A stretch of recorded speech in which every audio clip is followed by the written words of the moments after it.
श्रीलक्ष्मी द्वादशनामस्तोत्रम्। त्रैलोक्यपूजिते देवी कमले विष्णुवल्लभे, यथा त्वं सुस्थिरा कृष्णे तथा भव मयि स्थिरा। ईश्वरी कमला लक्ष्मीचला भूतिर्हरिप्रिया, पद्मा पद्मालया सम्पद्रमा श्रीः पद्मधारिणी।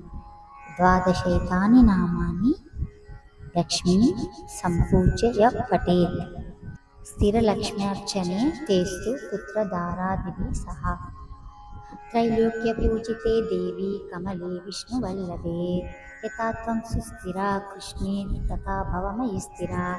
ईश्वरी कमला लक्ष्मीचला भूतिर्हरिप्रिया, पद्मा पद्मालया सम्पद्रमा श्रीपद्मधारिणी। द्वादशैतानि नामानि लक्ष्मीं सम्पूज्य यः पठेत्, स्थिरलक्ष्म्यार्चने तेस्तु पुत्रदारादिभिः सह।